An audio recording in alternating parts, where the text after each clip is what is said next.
जय श्री राम। हम अक्सर हाथों में माला लेकर जाप तो करते हैं, लेकिन क्या आप जानते हैं कि अनजाने में की गई छोटी सी चूक हमारे जप के पूर्ण फल को कम कर सकती है। आज के इस प्रसंग में हम चर्चा करेंगे माला जपने में रखी जाने वाली विशेष सावधानियों पर, ताकि आपकी भक्ति और साधना पूरी तरह सफल हो। नमस्कार मित्रों, आज आपके लिए प्रसंग है जप माला के नियम और सावधानियां। मित्रों, माला शब्द दो अक्षरों से बना है, माँ धन ला। माँ माने लक्ष्मी, प्रभा, शोभा और ज्ञान। ला माने जिसमें लीन रहें, इसलिए लक्ष्मी, प्रभा, शोभा और ज्ञान जिसमें लीन रहते हैं वह है माला। साधना में जप माला बहुत ही महत्वपूर्ण वस्तु है। जब जप अधिक संख्या में करना हो तो जप माला रखना अनिवार्य है।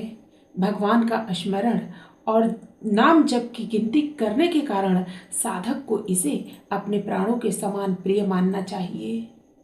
एक बार वृंदावन में दो संतों में लड़ाई हो गई।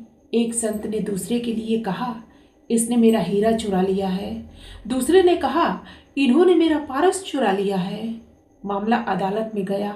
दोनों ने अपनी अपनी बात कही। जज ने पूछा, तुमको हीरा कहाँ से मिला? पहले संत ने उत्तर दिया, हमको हमारे गुरु ने दिया था। जज ने पूछा, कहाँ रखते थे?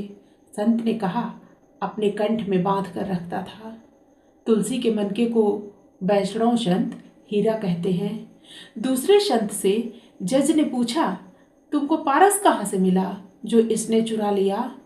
भगवान के प्रसाद को संत पारस कहते हैं। दूसरे संत ने उत्तर दिया, मुझको मंदिर से रोज पारस मिलता था, इसने बंद करा दिया। इस प्रकार संतों में भगवान का प्रसाद पारस और माला मणि मानी जाती है। जप माला में मणि, मनिया या दाने पिरोए जाने के कारण इसे मणि माला कहते हैं। पर आजकल लोग जप माला को लटकाए लटकाए फिरते हैं, जूठे हाथों से छू लेते हैं या जेब में रख लेते हैं। दूसरे की माला से जप क्यों नहीं करना चाहिए? व्यक्ति को अपनी जप माला अलग रखनी चाहिए। दूसरे की माला पर जप नहीं करना चाहिए। जप की माला पर जब एक ही मंत्र जपा जाता है तो उसमें उस देवता की प्राण प्रतिष्ठा हो जाती है, माला चैतन्य हो जाती है। फिर उस माला पर एक ही मंत्र का जप किया जाए तो धीरे धीरे मंत्र की चैतन्य शक्ति साधक के शरीर में प्रवेश करने लगती है। तब वह माला साधक का कल्याण करने वाली हो जाती है। इसलिए अपनी जप माला न किसी दूसरे को देनी चाहिए और ना ही किसी दूसरे की माला पर जप करना चाहिए। लेना देना तो क्या, दूसरों को अपनी माला दिखानी भी नहीं चाहिए। माला की पवित्रता की जितनी रक्षा आप करेंगे उतनी ही पवित्रता आपके जीवन में आएगी। जप माला के साथ न करें ये काम।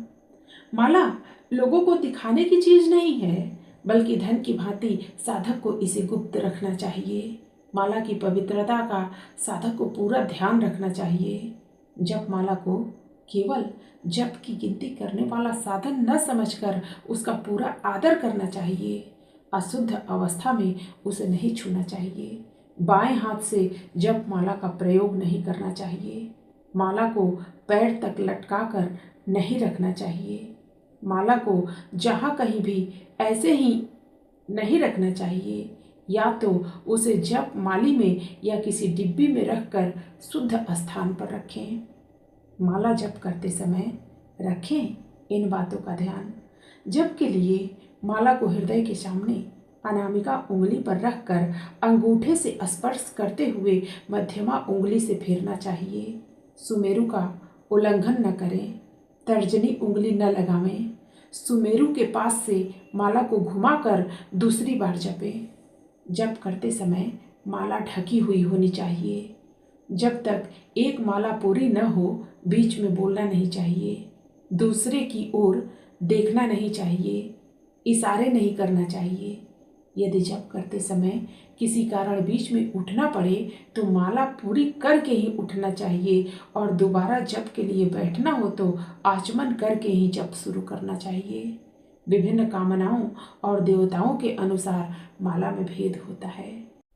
जप माला अनेक वस्तुओं की होती है, जैसे तुलसी, रुद्राक्ष, कमलगट्टा, स्फटिक, हल्दी, लाल चंदन, शंख, जीवपुत्रक, मोती, मणि, रत्न, सुवर्ण, मूंगा, चांदी और कुशमूल, इन सभी के मणियों यानी दानों से माला तैयार की जाती है। इसमें वैष्णवों के लिए तुलसी और स्मार्त, शैव व शाक्तों के लिए रुद्राक्ष की माला सर्वोत्तम मानी गई है।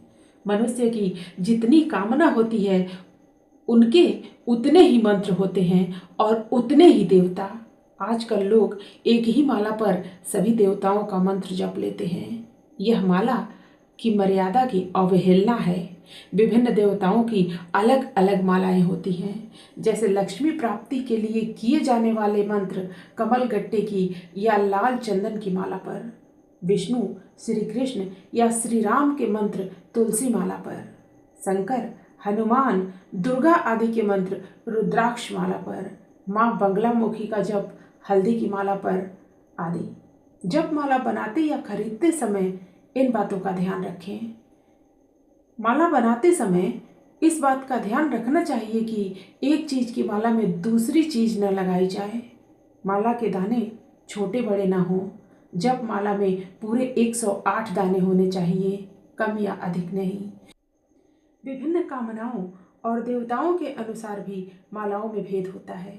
शांति कर्म में श्वेत, वशीकरण में लाल, अभिचार में कृष्ण और मोक्ष व ऐश्वर्य के लिए रेशमी सूत की माला अच्छी मानी जाती है। शास्त्रों में वर्ण के अनुसार माला पिरोने के लिए सूत का रंग चुना जाता था, जैसे ब्राह्मण के लिए सफ़ेद रंग का सूत, क्षत्रिय के लिए लाल, वैश्य के लिए पीला और शूद्र के लिए कृष्ण वर्ण का सूत माला बनाने में प्रयोग करने का विधान है। सोने के तार में भी माला पिरोई जा सकती है। जब माला जिस किसी भी चीज़ से नहीं बनानी चाहिए और चाहे जिस किसी भी प्रकार से उसे गूंथ लेना भी वर्जित है। मित्रों, फिर मिलते हैं अगली प्रस्तुति में नए प्रसंग के साथ। धन्यवाद।